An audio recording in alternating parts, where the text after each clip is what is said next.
कभी नहीं जाती उसके बाहर, कभी नहीं जाती। यदि रावण साधु का वेश नहीं बनाया होता तब। तो ये क्या खुद की पत्नी भी धोखा खा सकती है, तो आप आदमी किस दे। इसलिए जब कभी भी कोई धार्मिक चीज में अगर आए तो उसे एक बार जांच परख लीजिएगा। हम ये नहीं कहते हैं कि सब गलत है, लेकिन आज भी जब भी थकान होती है तो हम इसको देखते हैं, याद आती है कि जिंदगी में ये मत सोचना तुमने कितना किया, सोचना कि तुम कितना कर सकते थे। समझ में आया कि नहीं? तो कहानी मत समझिए, क्या ये लीला है, समझ में आ गया? लीला तो कहते हैं रामलीला। तो रामायण, रामायण किसने रचना किया भैया? किसने? वाल्मीकि, महर्षि वाल्मीकि। वाल्मीकि, वाल्मीकि में ऐसे रहेगा ना, अंदाजे कभी कभी सही हो जाता है, कभी गलत हो जाता है। वाल्मीकि जी ने महाभारत रामायण की रचना किया। प्रारंभ में इसमें श्लोकों की संख्या जो थी 12,000 थी, लेकिन बाद में इसमें कितना हो गया? 24,000। कितने हजार हो गए? 24,000। ठीक है। रामायण के जो खंड है, क्या है? खंड है। उन्हें क्या कहा जाता है? भाग बोले तो लेसन। रामायण में एक तरह का लेसन समझिए। देखिए, उस आज के चीजों से मिला लीजिएगा तो समझने में आसानी होगा। हम भाग पढ़ाते रह जाएंगे, समझ, लेसन बोलेंगे तुरंत समझ में आएगा। कितना लेसन है? 7। इसके लेसन को क्या कहा जाता था? कांड। क्या कहा जाता है? कांड। कितने कांड है? 7। अब इसमें दो ही चीज पूछता है, सबसे बड़ा कांड कौन सा है? युद्ध कांड। सबसे बड़ा कांड युद्ध कांड। और सबसे महत्वपूर्ण कांड कौन सा है? सुंदर कांड। कौन सा कांड? सुंदर कांड। अक्सर देखते होंगे पंडित जी आते होंगे, क्या है भैया? तो सुंदर कांड हो रहा है, यज्ञ वगैरह होगा बहुत बड़े पैमाने पर, और पंडित जी एकदम लय में गाएंगे एकदम बढ़िया सुंदर कांड। समझ में आ गया कि नहीं आ गया? तो रामायण के खंडों को क्या कहा गया? कांड। कितने कांड है? सबसे बड़ा कांड युद्ध कांड। कौन सा कांड? युद्ध कांड। कौन सा कांड? युद्ध कांड। मटेरियल में नहीं लिखा होगा तो आप लोग लिख लेंगे वहां पे कांड में। और सबसे महत्वपूर्ण कांड सुंदर कांड। कौन सा कांड? सुंदर कांड। कौन सा कांड भैया? सुंदर कांड। आप लोग भी अपने घरों में सुंदर कांड वगैरह करा सकते हैं। पूजा पाठ अच्छी चीज है, पूजा पाठ कराना चाहिए। कम से कम जोने बहाने जिस दिन तक पूजा रहता है आदमी कम से कम वो दिन कोनो गलत काम नहीं करता है। सबसे बड़ा तो फायदा इंस्टेंट दिखता है, आगे हो ना हो, लेकिन कम से कम उस दिन आदमी कुछ नहीं करता है। जिसके घर में हरि कीर्तन होता है या यज्ञ वगैरह होता है, या मुस्लिम में जिनके घर में कुरान खानी होता है, कम से कम वो उस दिन कुछ गड़बड़ नहीं करता है। भाई आज पूजा पाठ है, हटाओ यहाँ पे ये कांड। अब देखिए, महाभारत रामायण जो है ना, ये तो है भैया क्या चीज? एक काव्य है। लेकिन एक्चुअली में रामायण एक लीला है। लीला मतलब समझते हैं? Match fixing. पहले से रामायण में हर चीजें क्या थी? फिक्स थी। लेकिन हमारे देश की शिक्षा व्यवस्था इतनी चौपट कि हमें और आपको समझने का मौका ही नहीं दिया, और इसे एक धार्मिक किताब बन के रख दिया। रामायण को अक्सर कहा जाता है रामलीला। देखते हैं, ये राम जी की क्या थी? लीला थी। राम जी की क्या थी? लीला। अगर आप इसके छोटे से छोटे चीजों को अगर आप समझेंगे, कोई भी चीज को अगर समझेंगे, छोटे से छोटे चीज को, तो आज के जीवन में आपको बहुत सारी चीजें सीखने को मिलेगी। अच्छा ये बताइए, राजा दशरथ जी की पत्नी थी, वो कौन सी पत्नी थी जिन्होंने रथ में उंगली डाल के उनसे वचन मांगा? कौन थी? कैकेयी। उन्होंने क्या कहा था राजा दशरथ जी ने? कि हम तुम्हें एक वरदान देंगे। बदले में उन्हें क्या कहा? कि हम उचित समय आने पर आपसे क्या मांगेंगे? वरदान। याद रखिएगा, आज के जीवन में अगर आप किसी से कमिटमेंट करते हैं तो तुरंत पूरा करवा लीजिएगा। ऐसा मत कहिएगा कि उचित समय आने पे हम तुम्हारे लिए करेंगे, वरना आने वाले समय राजा दशरथ जी की मृत्यु का कारण भी बने थे राम जी का वनवास। कौन बर्दाश्त करेगा वहां पे? राम जी का। लक्ष्मण जी को तो वनवास नहीं था, वो तो साथ में चले गए थे, भाई के स्नेह में चले गए थे कि नहीं? तो ये आप इसका ध्यान रखें। ये क्या चीज था? ये आने वाले कलयुग के लोगों को दिखाने के लिए एक प्रेरणा की स्रोत थी। कि देखिए, आज उन सबको पता था भगवान जी को आने वाले समय में एग्रीमेंट वगैरह बहुत होगा, बिजनेस आगे जाएगा, जीएसटी उष्टी, तो कैसे खुल के थोड़े बोलेंगे कि एग्रीमेंट में ऐसे ऐसे मत करना। वो दिखाया गया था कि इस लीला को समझिए, और अपने आने वाले जीवन में 100-200 साल, हजारों साल बाद आप इस जीवन में याद रखिएगा कि अगर आप किसी के प्रति एहसानमंद है तो उसका एहसान तुरंत चुकाइए। उसको अगर फ्यूचर पे टालेंगे तो हो सकता है कि आपको ऐसा जगह आके चोट देगी, फिर आपको भी काम खत्म हो जाएगा। यहाँ पे अभी याद रखेंगे, यहाँ पे आप इस रामायण में बहुत सारी चीजों को देखेंगे जो आज के वक्त में आपको अपने जीवन में बहुत काम देंगे। जब लक्ष्मण जी हिरण को ढूंढने गए थे, वो एक क्या किए थे? लक्ष्मण रेखा खींचे थे, और सीता जी से क्या कहते कि सीता जी आप इसके बाहर नहीं जाइए। कभी नहीं जाती उसके बाहर, कभी नहीं जाती। यदि रावण साधु का वेश नहीं बनाया होता तब। तो ये क्या संदेश देना चाहता है? कि हर साधु के वेश में समझा आया हुआ व्यक्ति सन्यासी नहीं होता है। कलयुग के वेश में अगर कोई भी आपका साधु बन के आता है तो हो सकता है कि वो आपके लिए लक्ष्मण रेखा पार कराने के लिए आया है। इसलिए आंख बंद करके भरोसा नहीं कीजिएगा, क्योंकि सीता जी जैसी जब वो भगवान की पत्नी जब धोखा खा सकती हैं तो हम जैसे तुच्छ मानव लोग की औकात कौन सी औकात है हमारी। और आज भी देखिए आपको तांत्रिक लोग किसी किसी नाम पे आपको ठगेंगे।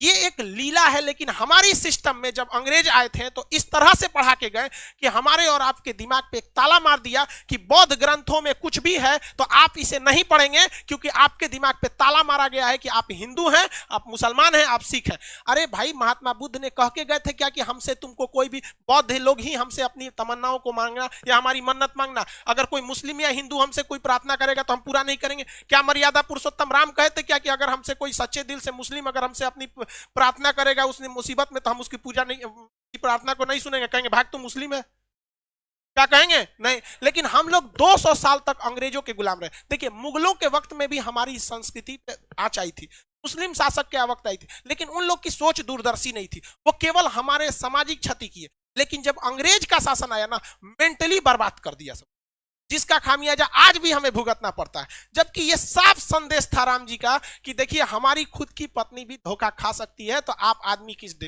इसलिए जब कभी भी कोई धार्मिक चीज में अगर आए तो उसे एक बार जांच परख लीजिएगा। हम ये नहीं कहते हैं कि सब गलत है, लेकिन जांच परख जरूर लीजिएगा।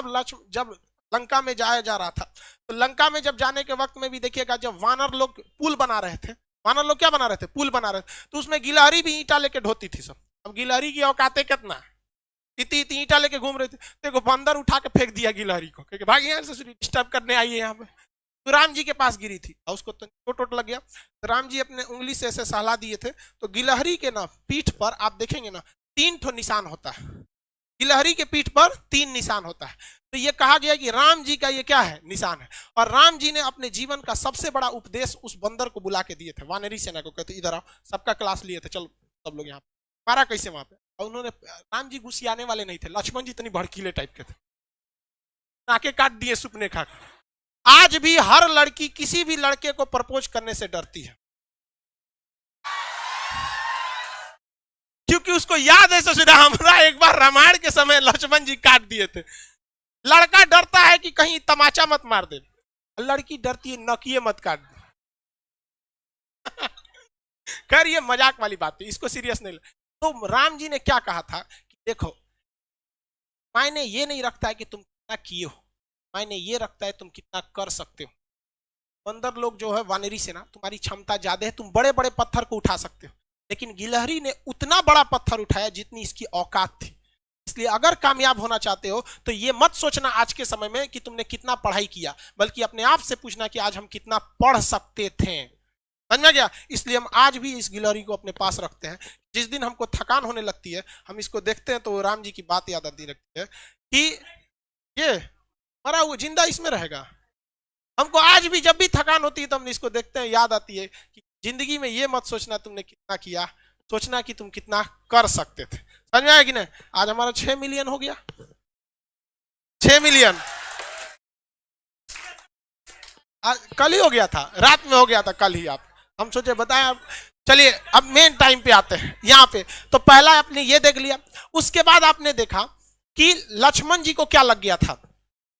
तीर लग गया था, और शक्ति बाण के नाम से वो तीर था, बहुत खतरनाक, उसमें मंत्र वगैरह था। पहले के समय में तीर खतरनाक नहीं थे, मंत्र खतरनाक थे, उसको कुछ पढ़ के मार देता था रावण वगैरह, मार यहाँ पे। तो आप जरा देखिए, राम जी के अपने भाई को जब तीर लगा था तो राम जी विष्णु भगवान के अवतार थे। एक बार राम जी उस तीर लगे हुए जगह पे हाथ रख देते तो क्या वो जख्म सही नहीं हो जाता? हो जाता कि नहीं? लेकिन राम जी तो भैया ठहरे भगवान, उन्हें पता था कि आने वाले कलयुग में बहुत सारे ऐसे तांत्रिक घूमने लगेंगे जो कहेंगे कि मर्यादा पुरुषोत्तम राम ने जो मंत्र पढ़ा था, मैं उसी मंत्र को पढ़ के आपके AK-47 का गोली लगा है साफ कर देंगे, बिच्छी काटा है साफ कर देंगे, सांप काटा है साफ कर देंगे। इसलिए राम जी अपने भाई को तड़पते हुए छोड़े और कहें हनुमान जी को कि जाइए आप हिमालय से संजीवनी बूटी लाइए, जो हनुमान जी को दिखाता है कि यदि समय रहते अगर आप मेडिकल सुविधा ला सकते हैं। आज के समय में अगर आप देखेंगे, मजाक में सेंस में ना लेंगे तो आज के समय में वो एम्बुलेंस को दर्शाता है, आप इसे मजाक के सेंस में ना लेंगे तो आज के समय में एम्बुलेंस को दर्शाता है और मेडिकल दवाओं को दिखाता है कि अगर आपको कोई तकलीफ है तो आप तुरंत जाइए डॉक्टर के पास, देर मत कीजिए और दवाइयां लाइए। वरना राम जी को क्या, आपको क्या लगता था राम जी के पास शक्ति ना है? अरे भाई साहब बड़का बड़का लीला करके यहाँ पे वहां जो दिखाता है। लेकिन आज के समय में हम लोग, क्योंकि भारत अंग्रेजों को पता था कि भारतीयों का शास्त्र में ऐसा चीज है कि अगर ये सचुरा पूरा अच्छा से जान जाएगा सब ना, तो हमारे इंग्लैंड को पीछे छोड़ के चल जाएगा। लेकिन उन्होंने इस चीज को दबा दिया, रामायण को केवल किताब रख दिया, ना कि उसे केस स्टडी में बता दिया। जबकि हार्वर्ड ऑक्सफोर्ड जैसी यूनिवर्सिटी में ये सब चीजों को केस स्टडी पे पढ़ाया जाता है कि देखो राम जी ने क्यों नहीं उस चीज को सही किया, क्योंकि इसका 800 साल 200 साल 1000 साल बाद क्या असर पड़ेगा। उस ससुरे हमरे किताब पढ़ के आगे बढ़ गए सब, हम लोग को थरिया थमा दिया, तू रामायण पे लड़, तुम महाभारत पे लड़, हम हिंदू तुम मुसलमान, तुम सिख तुम ईसाई। लेकिन आज भी हम लोग नहीं समझते इस चीज को, आज भी आप लोग समझिए इस चीज को। और दूसरा देखिए, आप आगे हर चीज को अगर आप देखेंगे, बहुत सारा चीज का रामायण महाभारत उसमें देखेंगे आप, रावण मारा गया क्यों? अपने भाई को क्या किया था, बता दिया था। जबकि रावण नहीं मारा जाता अगर वो अपने भाई को नहीं बताता कि मेरी नाभि में अमृत। इसलिए ये क्या दर्शाता है, ये यही दर्शाता है कि अगर आप किसी राज को चाहते हैं छुपा लेना, इसका सबसे अच्छा तरीका है कि किसी को ना बताएं। क्योंकि अगर आप अपने करीबी को कोई राज बताते हैं तो करीबी का भी कोई ना कोई करीबी होता है। इसलिए अगर आप चाहते हैं तो किसी को ना बताएं, स्पेशली महिला को तो बताइए मत। आप बुरा मानिएगा लेकिन ये चीज हकीकत है। किसी महिला को बताइएगा ना, हाई बात मत बताना, तो अपनी सहेली को बताएगी और उसको भी कहेगी किसी को बताना नहीं, और वो पूरा लॉज पीट देगी हल्ला, और सबको यही बात कहा जाएगा किसी को बताना नहीं। पहले के वक्त में मीडिया नहीं था तो महिलाएं ही मीडिया का काम करती थी। कोई खबर पहुंचाना है, एगो दादी को कह दो, पूरा मीडिया का काम हो। तो इस चीज को आप समझिए, ये केस स्टडी है। राम जी बड़ा बड़ा लंका जलाया गया, ये हुआ, ये सारा चीज। लेकिन जब वनवास काट के जब वो घर आए, तो घर पे आए तो सबको पता है कि सीता जी 83 दिन तक लंका में थी। लेकिन रावण को श्राप भी तो था कि अगर वो सीता जी को गलत नियति से टच भी करता है तो भस्म हो जाएगा, था कि नहीं था? पूरी दुनिया जानती थी कि सीता जी एकदम पवित्र है। लेकिन जब वो अयोध्या पहुंची तो राम जी लोगों ने सवाल उठा दिया कि सीता जी को अग्नि परीक्षा देनी पड़ेगी। सवाल उठाया गया था कि नहीं उठाया? तो राम जी कभी नहीं चाहते थे कि वो अपनी पत्नी को, जगत जननी मां सीता को, वो अग्नि परीक्षा में बैठाएं। लेकिन समाज में आकर उन्होंने कहा कि 90% लोग को विश्वास है कि सीता जी क्या है, एकदम पवित्र है। इवन कि अशोक वाटिका में रावण रखा था तो उसके अंदर भी बहुत ज्यादा इंसानियत थी। और कहा भी, मतलब एक रावण के, बहुत से लोग रावण की इंसानियत को भी कहते हैं और कहते भी है कि सीता जी को पवित्र लौटाया गया था। तो ये राम जी की मर्यादा, राम जी की बहादुरी तो थी ही, लेकिन इससे कहीं ज्यादा रावण की इंसानियत भी थी। और जो दशहरा के दिन रावण को जलाते हैं तो एक कोटेशन आता है, ये रावण भी बोलता है, मुझे आग लगाने वालों जरा ये बताओ इस भीड़ में राम कौन है। लेकिन हम लोग दशहरे में उस रावण को जलाते हैं। हकीकत देखिएगा तो उससे नीच और आदमी आज हम लोग बन के बैठे, हम लोग से कहीं ज्यादा इंसानियत उस रावण में था उस वक्त में। लेकिन राम जी अयोध्या आए ना तो 90% लोगों को पता था, 90% लोग खुश थे कि आज हमारे मर्यादा पुरुषोत्तम राम आ गए। लेकिन उस समय भी लोगों की कमी नहीं थी, लोग की कमी उंगली उठाने की नहीं थी। लोगों ने भगवान पर उंगली उठा दिया और भगवान ने सोचा कि चलो ना हम अग्नि परीक्षा दे देंगे, जगत जननी मां सीता तो पवित्र ही है, अग्नि परीक्षा में क्या हो जाएगा, सफल तो हो ही जाएंगे। हुआ भी वही, मां सीता अग्नि परीक्षा में बैठी और कहा गया भैया अगर पवित्र रहेंगी तो आग नहीं जला पाएंगी और अब अपवित्र है तो आग जला देगी। क्या सीता जी को आग जला पाई थी? नहीं। लेकिन हुआ क्या उसके बाद, जब सीता जी आई तो रो दी। ये दुनिया से मतलब नहीं था, ये राम जी आपसे मतलब था। राम जी आपने ही जब हम पे कह दिया अग्नि परीक्षा के लिए तो ये दुनिया मेरे किसी काम के नहीं। वो धरती माँ से जन्मी थी और धरती माँ में समा गई, जो क्या दर्शाता है कि जीवन में आप कितने भी बढ़ जाइएगा लोग आप पे उंगलियां जरूर उठाएंगे। जब राम जी को नहीं छोड़ा लोगों ने उंगली उठाने में, तो हमारी और आपकी क्या औकात है। और ये यही बताता है कि राम जी अगर उन 10% लोगों को डांट देते ना, चल भाग यहां से, तो माँ सीता को अग्नि परीक्षा नहीं देनी होती। लव और कुश को छोड़कर मां सीता कभी नहीं जाती, बचपन में बेचारे रोते रह गए। इसलिए अगर 2 कौड़ी के लोगों को अगर खुश करने के चक्कर में रहेंगे तो आपका अपना जीवन बर्बाद हो जाएगा। राम जी का पूरा परिवार बर्बाद कर दिया इन 2 कौड़ी के लोगों ने यहां पर। इसलिए जीवन में याद रखिएगा, जब भी आगे बढ़ेंगे लोग आप पे सवाल उठाएंगे। लेकिन हमारे अंग्रेजों ने ये बर्बाद कर दिया। आज किसी मुसलमान को कहिएगा ना रामायण की तुम्हें पाठ सुनाते, नहीं सुनेगा। और इवन कि आपको अगर कोई कुरान की बात सुनाएगा तो आप अगर दूसरे धर्म के तो आप भी नहीं करें। ये कोई किसने ये जहर बोया हमारे अंदर, किसने? हाँ भाई साहब, ये 200 साल जो अंग्रेज गए सब ना, अंग्रेज भाई साहब बहुत दिमाग वाले थे। वो लोग को पता था कि भाई साहब तलवार की ताकत से, देखिए मुगल जब आए थे सब तो वो तलवार से लोगों को काटे थे सब, और अंग्रेज आए सब तो कलम से लोगों को काटा गया। और वो खुद लिख के गए थे, the power of pen is more than the power of sword. कलम की ताकत तलवार से ज्यादा होती है। हमारा वैचारिक नपुंसक बना के चले गए सब अंग्रेज, हमारी शिक्षा व्यवस्था को बर्बाद कर दिया। और इससे लड़ने का काम किया था राजीव दीक्षित ने, और इसमें किसी न किसी की चाल थी जिन्होंने राजीव दीक्षित को आकस्मिक मृत्यु कर दिया, और जो हमारी वैचारिकता को एक ग्लोबल लेवल पर ले जा रहे थे। तो खैर आप भी समझते हैं, इस सब चीज में मत पड़िएगा, धार्मिक चीजें गलत होती है, लेकिन हम लोग इसके शिकार हुए हैं, हम लोग को शिकार बनाया गया है ये अंग्रेजों ने। सज्जनों को समझ में नहीं आता, धीरे धीरे विकास होगा। लेकिन आप अगर समाज को देखेंगे ना, तो समाज का एक ऐसा हिस्सा है जो अब इस सब चीजों से हट रहा है। उसे नहीं मतलब है कि धार्मिक चीजें क्या है, हिंदू मुस्लिम सिख ईसाई क्या है, वो अब इंटेलेक्चुअल पे जा रहा है। लेकिन समाज का एक हिस्सा ऐसा भी है जो ससुरा इसमें और ज्यादा क्या होते जा रहा है, बनते जा रहा है। यार आप पढ़े लिखे हैं, आप इस चीज को समझिएगा। तो रामायण क्या है, एक तरह की लीला है जो बताता है कि भाई साहब आप सबको संतुष्ट नहीं कर सकते। बेहोश हो गया क्या कोई? अभी के समय में मोदी जी सबको बना रहे हैं। देखिए बाबू आप ध्यान से समझिए, ऐसा नहीं है, बैठिए। देखिए आप अगर आप पॉलिटिकली देखिएगा तो शायद हम और आप भी अगर प्रधानमंत्री रहेंगे ना, तो शायद बहुत मुश्किल हो जाएगा हमारे और आपके करने के लिए। क्योंकि वहां बैठे हुए आप लोग, आप जैसे सोचिए, वहां बैठे आपको बैठने के लिए सीट नहीं मिला है, यहाँ लड़के जमीन पे बैठे हैं, आपकी शिकायत है गेट खोलना, लेकिन सब अपनी शिकायत जानता है। किसी को पता हमारा सामने तकलीफ कौन सी। तो जब आप एक बड़े लीडर हो जाते हैं ना, एक, और रही बात मोदी जी की, कहते हैं कि मोदी जी भी मतलब ये कर रहे हैं, सबसे बड़ा इस देश में करप्शन का काम किसने किया था? अंग्रेजों ने किया था। देखिए ध्यान से, उन्होंने किस तरह से चोट किया था। उन्होंने क्या किया कि जब भारत में कहीं भी गलत काम होता था और कोई भी व्यक्ति उस गलत काम के खिलाफ आवाज उठाता था, तो उसके घर को जला देते थे सब अंग्रेज, और उनको अंडमान निकोबार में ले जाकर फांसी दे देते थे सब। और ये काम उन्होंने 200 साल तक किया। 200 साल में 4 पीढ़ियां आ जाती हैं, क्योंकि एक पीढ़ी व्यक्ति की लगभग 50 मानी जाती है कि 50 साल के बाद आदमी किसी काम का नहीं रह जाता है। तो 4 पीढ़ियों के अंदर अंग्रेजों ने थोड़ा थोड़ा स्वीट पॉइजन देते गए कि तुम गलत के खिलाफ आवाज मत उठाओ, मत उठाओ, मत उठाओ, तुम्हारा घर तोड़ दिया जाएगा, घर जला दिया जाएगा, फांसी दे दिया जाएगा, जेल डाल दिया जाएगा। 4 पीढ़ियों के बाद जब हमें आजादी मिली तो हमारे अंदर वो डीएनए में ये डर घुस चुका है। हमारे सामने हमारे गांव का 2 कौड़ी का मुखिया नाली बनाता है तो उसमें 12 का सीमेंट का मसाला डालता है, लेकिन हम आवाज नहीं उठा पाते हैं। अगर हर गांव से आवाज उठने लगे तो किसी के बाप की औकात नहीं जो गलत काम कर सके। करप्शन तो हम लोग बढ़ाते हैं, हमें डर है। हम सवाल उठाते हैं अपने प्रधानमंत्री पे, हम सवाल उठाते हैं मुख्यमंत्री पे, अपने पे सवाल उठाएं कि हमारी औकात नहीं है कि हम अपने मुखिया के सामने आवाज उठा सके। और ये जो लोग कहते हैं करप्शन वाले, ये गांधी को गाली देते हैं। गुलामी में वही गांधी था जो अंग्रेजों की महारानी के खिलाफ आवाज उठा दिया था कि तुम गलत हो, और हम लोग अपने मुखिया के खिलाफ आवाज नहीं उठा पाते। ये वैचारिक नपुंसक बना के चले गए अंग्रेज हमें। हाँ।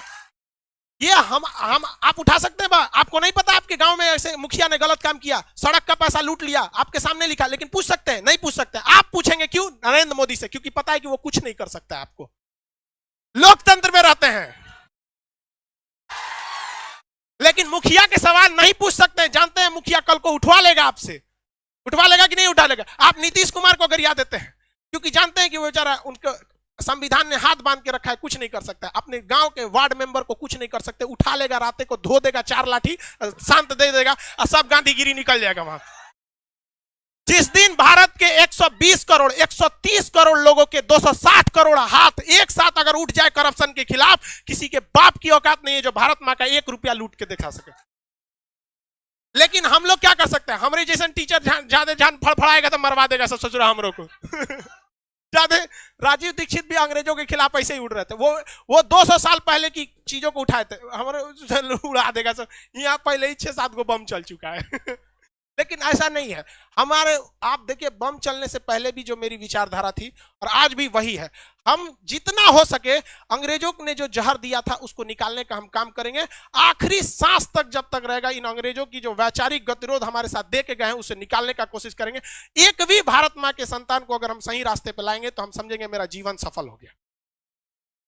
ये आपका कर्तव्य बनता है, आप इसे आवाज उठाइए। और आज कोई कुछ नहीं कर सकता है, कोई कुछ नहीं कर सकता है। अरे भाई अंग्रेज जब हम लोग लड़ के गुलामी ले लिए, गुलामी से आजादी हो गए, तो मुखिया कौन चीज। लेकिन आप इसके खिलाफ आवाज नहीं उठाते हैं। आवाज तब उठाइएगा जब आप अपने गांव को सुधार सकते हैं, तब जब आप अपने गांव को सुधारने में तकलीफ होती है। अरे देश के प्रधानमंत्री को देश सुधारने में कितनी तकलीफ होती है, बहुत टाइम लग। किसी की बात करते हैं, हमको मोदी जी से कोई एक वीडियो बनाए थे हम, लड़का कमेंट किया था सर आप मोदी जी के भक्त हो गए, तो नीचे एक लड़का उसका रिप्लाई दिया था, कल वाला वीडियो देख लो। हम मिडिल वाला काम नहीं करते, हाँ या ना। जब जब कोई गलती सरकार से होती है, किसान आंदोलन, किसी चीज हम सीधा विरोध कर देते हैं, चाहे अगर गलत है तो गलत, सही है तो सही। बीच वाला रास्ता हम अंग्रेज वाला काम नहीं करते हैं, तू नहीं होता है। आप भी आवाज उठाइए। तो आप मेरे ख्याल से आप रामायण समझ गए, हाँ, इसको कहानी मत समझिए, क्या है ये लीला है, समझ आ गया लीला, तो कहते हैं राम लीला।